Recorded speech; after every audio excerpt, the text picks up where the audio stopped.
کہ بھینس کی قربانی جائز ہے؟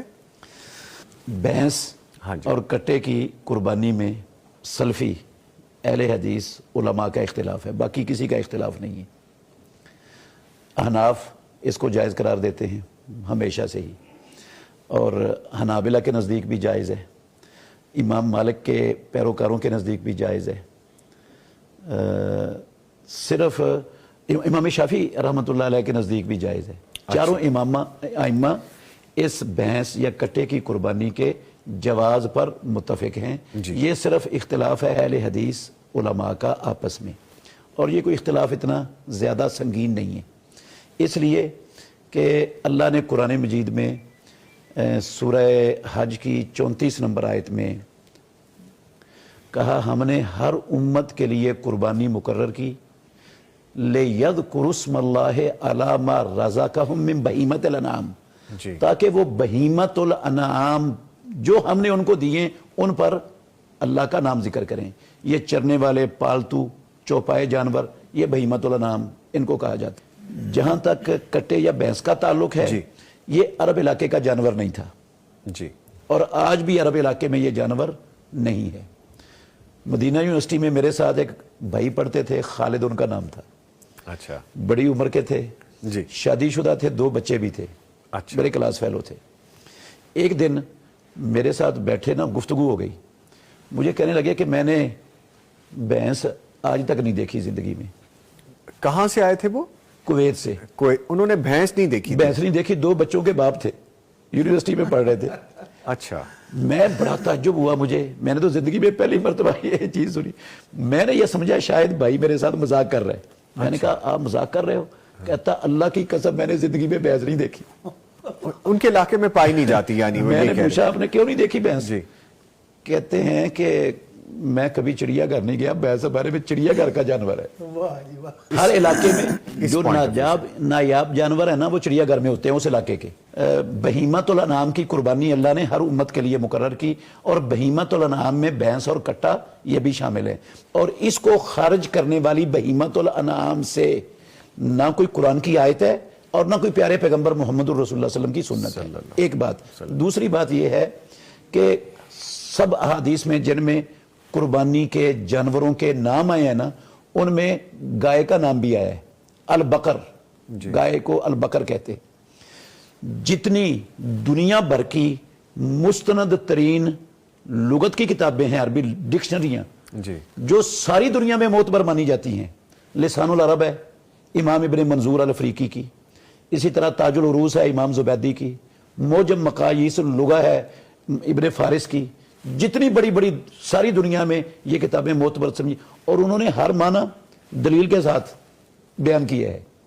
ایسے نہیں جس طرح ہمارے ہاں عربی اردو کی منجد ہے نا، ایک طرف عربی کا لفظ لکھا ہوا ہے، دوسری طرف اس کا اردو میں معنی لکھ دیا، وہ ایسا نہیں ہے۔ انہوں نے ایک لفظ لکھا ہے، اس کا معنی بتایا اور اس کے معنی کے لیے بہت سے دلائل دیے ہیں۔ ٹھیک ہے، دلائل سے انہوں نے وہ سب کے سب اہل لغت اس بات پر متفق ہیں، الجاموس نوع من البقر، یہ جو جاموس ہے نا یہ بکر کی ہی ایک نوع ہے، بکر جنس ہے۔ جاموس بھینس کے بارے میں؟ ہاں جی، جاموس بھینس کو کہتے ہیں عربی میں، کٹا جس کو ہم کہتے ہیں، جس کو ہم کٹا کہتے ہیں۔ جی، چونکہ یہ رسول اللہ صلی اللہ علیہ وسلم کی زندگی میں عرب علاقے کا وہ بات شروع ہوئی تھی کہ عرب علاقے کا جانور نہیں تھا، اللہ کے نبی کی زندگی میں نہیں تھا، نہ اس کا نام قرآن میں آیا نہ اس کا نام حدیث میں آیا۔ تو یہ نام پھر لیا کہاں سے، کیسے آیا جاموس نام؟ جی، یہ جب عربوں کو تعارف ہوا نا اس جانور کا، تو انہوں نے فارسی کے لفظ سے یہ جاموس کا لفظ لیا ہے۔ ٹھیک ہے، جس طرح آپ سب جانتے ہیں ہم کہ عرب علاقے میں آم کا پھل نہیں ہے، جی، نبی صلی اللہ علیہ وسلم کے زمانے میں بھی نہیں تھا، قرآن و حدیث میں اس کا نام نہیں ہے کہیں آم کا۔ اب جب ان کو تعارف ہوا تو نام تو انہوں نے رکھنا تھا، جی، انہوں نے اس کا نام عربی میں رکھا مانجو۔ اچھا، مانجو کہاں سے لیا بلا انہوں نے؟ مینگو سے۔ اچھا، مانجوس، اوکے اوکے، ٹھیک ٹھیک، انگلش سے بنا لی، ٹھیک ہے۔ گاف نہیں ہے نا عربی زبان میں، تو انہوں نے اس کی جگہ پر۔ اچھا، اسی طرح فارسی میں اس کو کہتے ہیں گاؤ میش، جاموس عربی میں اور گاؤ میش فارسی میں۔ گاؤ میش، انہوں نے گاؤ میش سے جاموس لفظ بنا لیا۔ اچھا. اور گاؤ اس کے اوپر جو گاؤ کا لفظ ہے اس کا کیا مطلب ہے کہ یہ گاؤ کی قسم ہے, گائے کی قسم, گائے کی قسم ہے یہ. ٹھیک ہے. پھر ہم چونکہ اجمی ہیں, ٹھیک ہے, بکر کا لفظ عربی ہے اور عربی کے لفظ کا جو معنی میں نے یا آپ نے یا پروفیسر صاحب نے کرنا ہے وہ معتبر ہوگا, یا جو عرب ڈکشنریوں نے دلائل کے ساتھ لکھا ہے وہ معتبر ہوگا. ڈیفینیٹلی عرب ڈکشنری سے آئے گا. عرب ڈکشنری, اور سب عرب ڈکشنری والے اس بات پر متفق ہیں کہ یہ نوع من البقر, گائے کی یہ قسم ہے. ہمارے ہاں گایوں کی بے شمار قسمیں. جی. یہ ابھی ہم آ رہے تھے نا تو ہم نے ایک ٹرک دیکھا جس میں وہ یوک آ رہے تھے. اچھا ہاں جی, وہ بھی تو ہے, یوک بھی تو یوک آ رہے تھے, وہ بھی تو گائے کی قسم ہے. وہ بھی گائے کی قسم ہے جی. حالانکہ اس کی عادت مختلف ہے, وہ گرمی میں رہ بھی نہیں سکتا جی, وہ سرد علاقوں کا جانور ہے, اس کی شکل بھی مختلف ہے, قد بھی مختلف ہے, کوئی بھی کسی کو اختلاف نہیں ہے اس کی قربانی میں, اور وہ سب اس کی قربانی کرتے ہیں. ٹھیک ہے. تو جب بھیڑ ہمارے پاس ہے, بکری ہے, حدیث میں شاد کا لفظ آیا ہے, جی. بھیڑ بکری پر بولا جاتا ہے.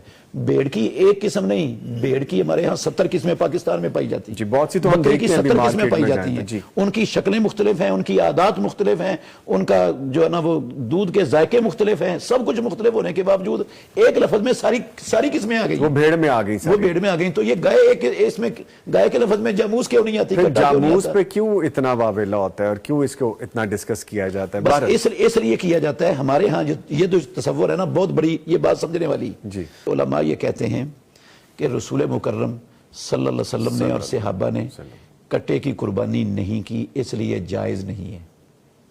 ہم کہتے ہیں بالکل ٹھیک آپ نے کہا کہ کٹے کی قربانی رسول اللہ صلی اللہ علیہ وسلم نے نہیں کی اور صحابہ نے نہیں کی, تو کٹے کا گوشت بھی رسول اللہ صلی اللہ علیہ وسلم نے نہیں کھایا, صحابہ نے نہیں کھایا, تو وہ بھی پھر کھانا چھوڑ دینا چاہیے.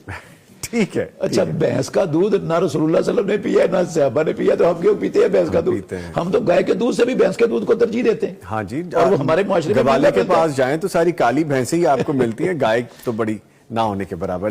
شیخ نے جو بہیمت الانعام کی تشریح فرمائی ہے کہ بہیمت الانعام میں کون کون سے جانور شامل ہیں, لغت یہ وہ اپنی ان کے ارشادات فرمودات بالکل بجا ہے, میں ان کا انکار نہیں کرتا.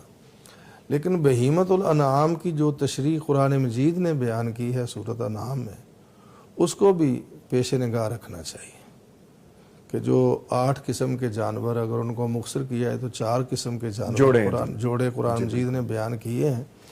جب قرآن کی آیت سے قرآن مجید کی آیت کی تشریح ہو رہی ہے, القرآن یفسر بعضہ بعضا, قرآنی آیات اپنی آیات کی خود تفسیر کرتی ہیں, تو پھر ہمیں کسی اور طرف جانے کی کیا ضرورت ہے؟